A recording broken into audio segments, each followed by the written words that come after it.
Welcome to Pixey Mead. Pixey Mead has belonged to Wolvercote for about 1500 years.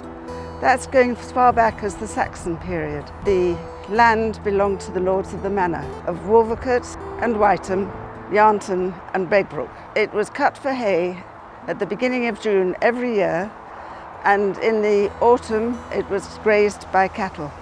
As a result of this, we have, as you can see, a wealth of wildflowers, which is not matched anywhere else in the world except for these floodplain meadows. So I want to introduce you first of all to the grasses, which I'm particularly fond of. And one of them is this one here, which makes the hay smell so gorgeous that you really want to pick it and have it under your pillow. Another one is this fescue, which is a red fescue, and you can see that there is red on the parts of the flower here. We have another one here. If you look at it like that, I can see that it's another fescue. Now I'm going to show you one of the flowers that is so abundant here, and this is black knapweed with little petals round the edge, which no other black knapweed has, only those on floodplain meadows. So I think this is an adaptation they've had over the last 1,000 years, because changes like that take a very long time.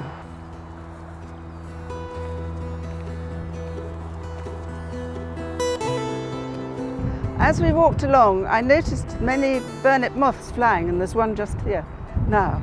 But also there is one down here on Devil's Spit scabious. Lovely name for a beautiful plant. This is a great burnet moth, which is generally only found in these meadows. I've been looking for a buttercup, and here it is. And if you came here in March, you'd have seen a sea of dandelions. If you came here in May, it would be a sea of buttercups. And now look at it, multicoloured. In the botanical fraternity, this meadow is called the Meadow Foxtail Great Burnet Plant Community. And here we have the meadow foxtail and the great burnet growing very close together.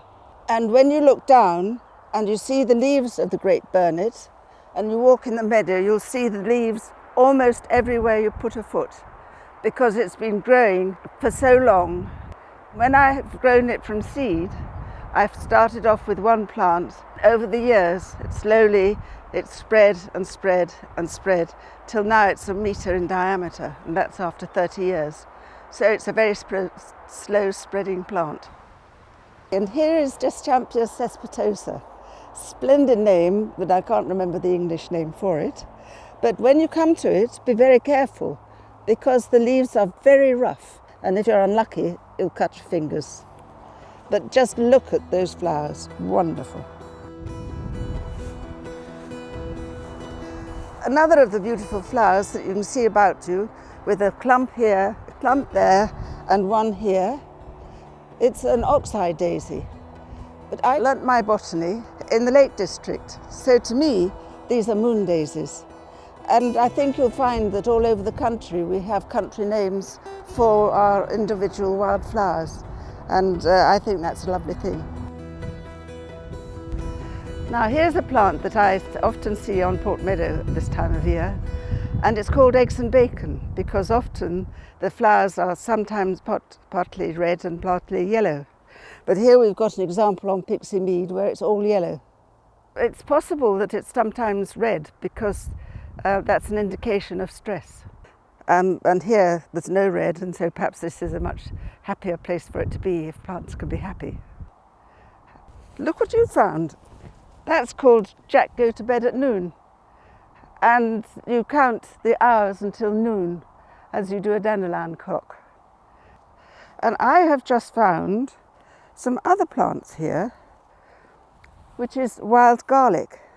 And you can just see that it's beginning to fruit, and all the styles and stigmas are twirling around in the centre.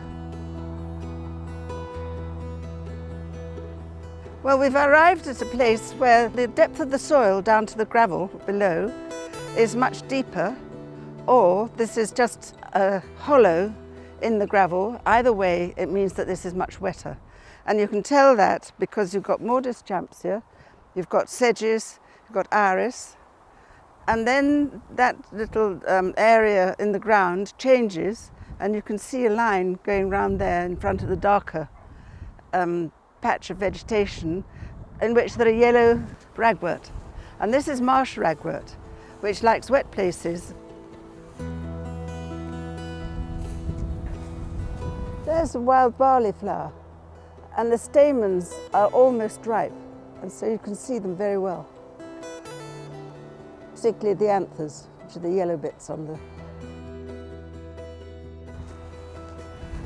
Well, sadly, we've come to the end of our walk through Pixey Mead, and I hope that you've all enjoyed it, and the Wolvercote people can be particularly proud of supporting the management of this wonderful meadow which has gone on in the same way for 1500 years.